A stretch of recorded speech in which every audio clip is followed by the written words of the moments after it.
Hi friends, இன்றைக்கி என்ன பார்க்க போகிறோன்னா, நம்ம பூஜை விளக்குலாம் வாரம் விளக்குவோம்ல, அந்த மாதிரி விளக்கும்போது புளி போட்டு தேய்ன்னு கையை வச்சு தேய்ச்சி கையெல்லாம் ஒரு மாதிரி வலிக்கும்.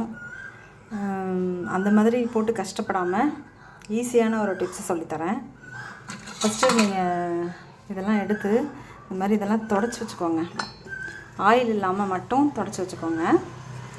வாங்க எண்ணெய் பண்ணி எப்படி பளபளன்னு க்ளீன் பண்ணலான்னு காமிக்கிறேன். ஃபஸ்ட்டு இந்த மாதிரி ஒரு பவுல் எடுத்துக்கலாம்.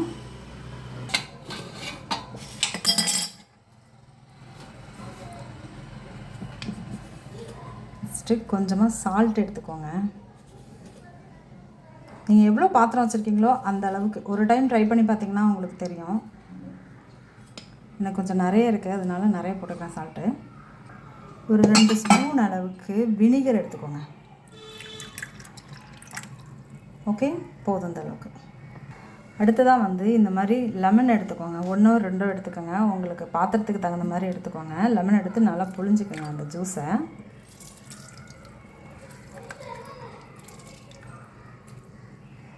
நெக்ஸ்ட்டு சர்ஃபு பவுடர் எடுத்துக்கோங்க. சர்ஃபோ ரின்னோ நீங்கள் என்ன பவுட்ரு, வாஷிங் பவுட்ரு என்ன யூஸ் பண்ணுறீங்களோ அதில் கொஞ்சம் எடுத்துக்கோங்க.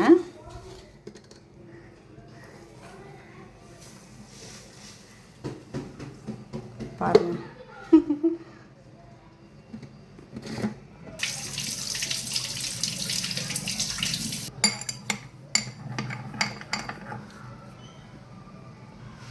அடுத்தது கொஞ்சமாக விம் ஜெல் சேர்த்துக்கோங்க.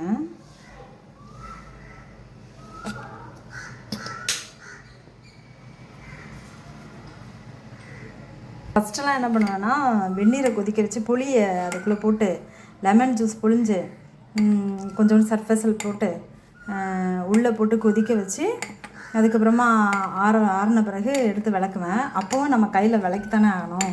அதுவும் கொஞ்சம் கஷ்டமாக தான் இருந்தது.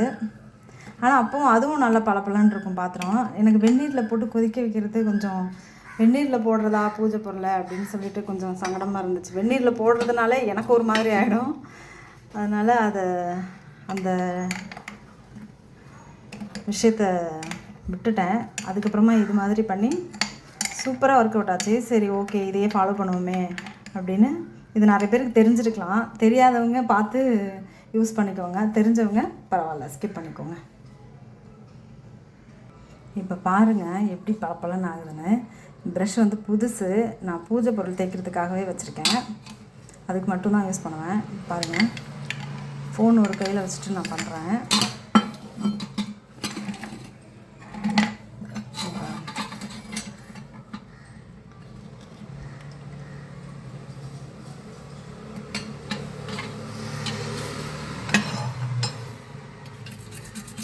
பாருங்கள், ஊற்றினோன்னே எப்படி ரிமூவ் ஆகுதுன்னு பாருங்கள். ஸ்ட்ரைன்லாம் பளபளன்னு ஆகிடும்.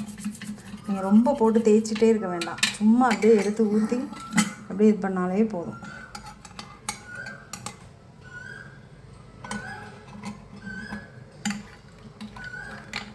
சால்ட்டு கரையிலணும். சால்ட்டெல்லாம் நல்லா கரைஞ்ச பிறகு எடுத்து ஊற்றி பாருங்கள், தேய்ச்சி பாருங்கள். ரொம்ப நம்ம கஷ்டம்லாம் பட வேண்டியது தேய்க்கிறதுக்கு.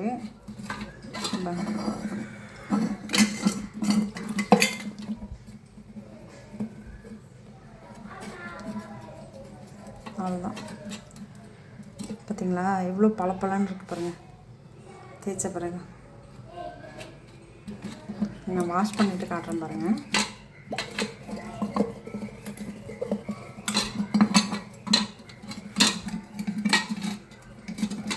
எப்படி இந்த விளக்கு எப்படி ஆயிடுச்சு பாருங்கள். ஈஸியான வேலை, நம்ம போட்டு மாங்க தேய்க்க வேண்டியதில்லை. இந்த மாதிரி ரெடி பண்ணி வச்சுக்கலாம். நம்ம எல்லாமே வீட்டில் இருக்க பொருள் தான்.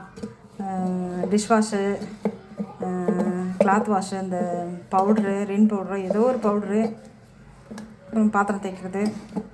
இப்போ நம்ம எக்ஸ்ட்ரா ஊற்றுறது வினிகர் மட்டும்தான். பாருங்கள் இப்படி ஆயிடுச்சு. எனக்கு சூப்பராக பளபளன்னு இருக்கும்.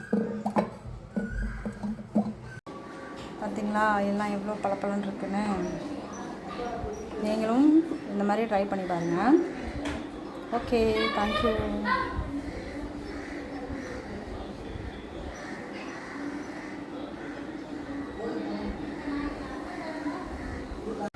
இந்த ஃபேஸ் வந்து கருப்பாக போச்சு. வெள்ளி மகாலட்சுமி ஃபேஸு பாருங்கள். அதுக்கு வந்து கோல்கேட் பேஸ்ட் எடுத்திருக்கேன். ரொம்ப நாளாக எனக்கு தெரியாமல் போச்சு. லைட்டாக எடுத்துக்கலாம்.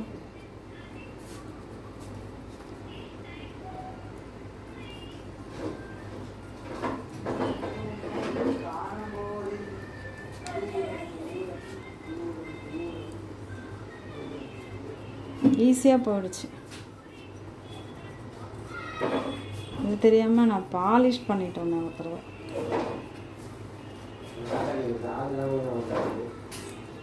அதெல்லாம் க்ரைனை யூஸ் பண்ணணும். க்ரைனை யூஸ் பண்ணாமல் சும்மா யோசிச்சுட்டே இருக்கக்கூடாது.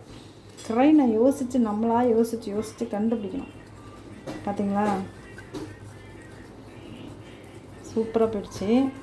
நீங்களும் ட்ரை பண்ணி பாருங்கள். அது நம்ம பூஜை ரூமில் விளக்கேற்றுறோம்ல, அந்த கருப்பு போய் படிஞ்சு பயங்கரமாக கருப்பாகிடுது. வாஷ் பண்ணிவிட்டு காட்டுறேன். அவ்வளோதான். பாருங்கள் எவ்வளோ கருப்பாக இருந்தது தெரியுமா? அவ்வளோ கருப்பாக இருந்துச்சு. இப்போ பளிச்சுன்னு ஆகிடுச்சு. பார்த்தீங்களா, சூப்பராகிடுச்சு. நீங்களும் ட்ரை பண்ணி பாருங்கள். இந்த மாதிரி மஞ்சள் குங்குமமும் வச்சாச்சு விளக்கி.